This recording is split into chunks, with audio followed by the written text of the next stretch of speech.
Welcome to Job Reveals. Many times we don't know why God is doing what He's doing. It's vignette number 4. I hope that you are reading the book of Job from the Bible, even if it's not but a chapter or so a day, because again, it will help you as we go along. However, today we're going to go to Deuteronomy chapter 29, verses 16 through 20. And this has to do with when the children of Israel came out of Egypt. And so it just kind of gives you an example of why problems would come to them. For you know that we dwelt in the land of Egypt, and that we came through the nations which you passed by, and you saw their abominations, their idols, which were among them, wood and stone and silver and gold. So that there may not be among you a man or woman or family or tribe whose heart turns away today from the Lord our God, to go and serve the gods of these nations, and that there may not be among you a root bearing bitterness or wormwood, and so it may not happen when he hears the words of this curse, that he blesses himself in his heart, saying, I have peace, even though I follow the dictates of my heart, as though the drunkard could be included with the sober.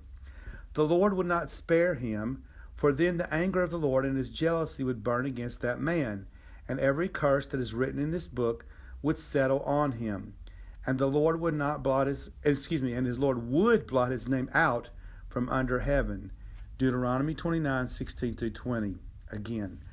So, obviously, a person who goes against the word of the Lord will reap the consequences, and that's what he's talking about there. We reap what we sow. You could also say it that way. We do reap what we sow. And that's very, I don't see how anybody could not believe that we get what we do. What happens to us is based on what we do. So then we have to ask the question, is this what happened to Job? He reaped what he sowed.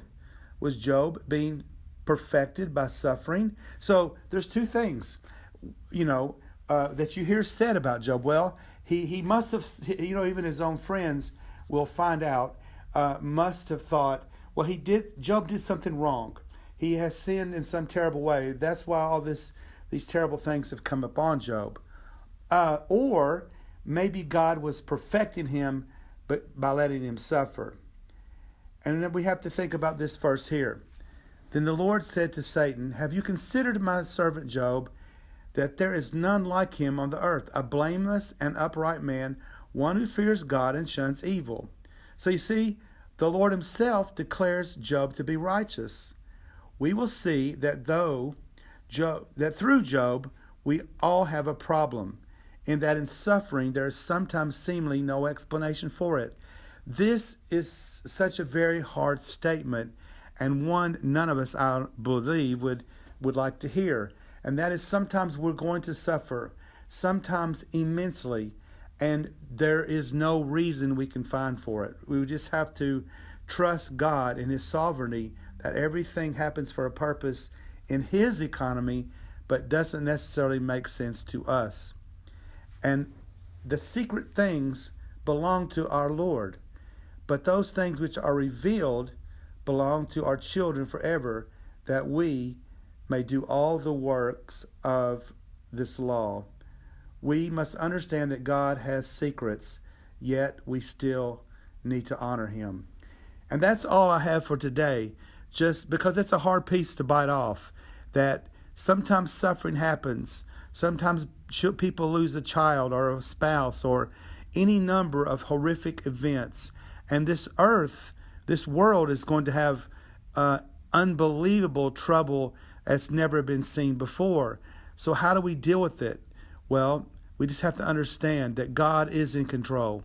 We may not understand why these things come to us, but just trust in the Lord with all your heart and lean not on your own understanding. God bless you. Till next time.